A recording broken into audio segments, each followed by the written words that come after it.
క్రైస్తవులుగా ఉన్న దళితులను ఎస్సీలుగానే కొనసాగించాలని మార్చి 24న క్రైస్తవ మతం మారిన దళితులకు రిజర్వేషన్లు వర్తించవని, ఎస్సీ హోదా కోల్పోతారని గౌరవ సుప్రీంకోర్టు ఇచ్చిన తీర్పు రాజ్యాంగ స్ఫూర్తికి విరుద్ధంగా ఉందని డాక్టర్ బిఆర్ అంబేద్కర్ భవన సాధన కమిటీ చైర్మన్ కదిరికోట ఆదిన్న పేర్కొన్నారు. గురువారం కర్నూలు జిల్లా కొసగిలో మండల పరిధిలో చిన్న భూంపల్లి గ్రామంలో జరిగిన మండల పాస్టర్ల సమావేశంలో పాల్గొని దళిత క్రైస్తవులకు ఎస్సీ హోదా అంశంపై ప్రసంగించారు. ఈ సందర్భంగా ఆయన మాట్లాడుతూ మతం మారే మత స్వేచ్ఛ దళితులకు లేనప్పుడు రాజ్యాంగంలోని ఆర్టికల్స్ 14, 15, 25 ఎందుకు ఉన్నాయని ప్రశ్నించారు.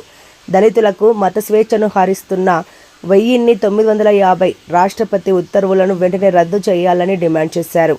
దళిత క్రైస్తవులకు ఎస్సీ హోదా కల్పించాలని 1955లో నియమించిన బీసీ కమిషన్, 1979లో మండల commission, 1980 minority commission, 2007 justice Ranganatha Mishra కమిషన్లు కేంద్ర ప్రభుత్వానికి నివేదికలు సమర్పించినప్పటికీ వాటిని బుట్ట దాఖలు చేయడం ఎంతవరకు సమంజసమన్నారు.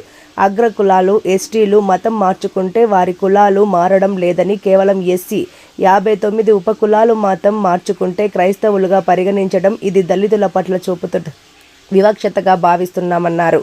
1956లో సిక్కు మతంలో ఉన్న దళితులను, 1990లో బౌద్ధ మతంలో ఉన్న దళితులను ఎస్సీలుగానే కొనసాగించినప్పుడు క్రైస్తవ, ఇస్లాం మతాలలో ఉన్న దళితులు ఏ పాపం చేశారని ఆవేదన వ్యక్తం చేశారు.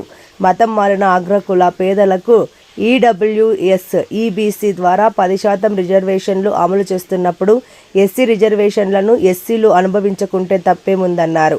దళితులకు మతంతో సంబంధం లేకుండా రిజర్వేషన్లు అమలు చేయాలని కేంద్ర ప్రభుత్వాన్ని కోరారు.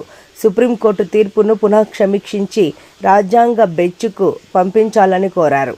పాస్టర్ చింతాడ ఆనంద్ వర్సెస్ ఆంధ్రప్రదేశ్ కేసులో సుప్రీంకోర్టు తీర్పు ఇచ్చినందుకు రాష్ట్ర ముఖ్యమంత్రి వర్యులు నారా చంద్రబాబు నాయుడు అసెంబ్లీ తీర్మానం చేసి ఎస్సీ హోదా కొనసాగించేలా, పార్లమెంటులో చట్టబద్ధత కల్పించేలా కేంద్ర ప్రభుత్వంపై ఒత్తిడి తీసుకురావాలని విన్నవించారు. మంత్రాలయం నియోజకవర్గం పాస్టర్ల కమిటీ ఆధ్వర్యంలో కొసిగి పట్టణం నందు త్వరలో పెద్ద ఎత్తున దళిత క్రైస్తవులు శాంతి ర్యాలీ నిర్వహించాలని పిలుపునిచ్చారు. ఈ కార్యక్రమంలో పాస్టర్లు doctor A Rajaratnam, S Sumitra, B Raju, Yehezkel, Mojesh, ఆదాము, సుందర్ రాజు, శాంతిరాజు, బి రాజేష్ మరియు సీనియర్ పాత్రికేయులు కొమ్ము రామన్న, కొసగి మారెప్ప, మంత్రాలయం కేవీపీఎస్ నాయకులు అనిల్, నందవరం మండలం నాయకులు మాచారపురం మాల గంగన్న తదితరులు పాల్గొన్నారు.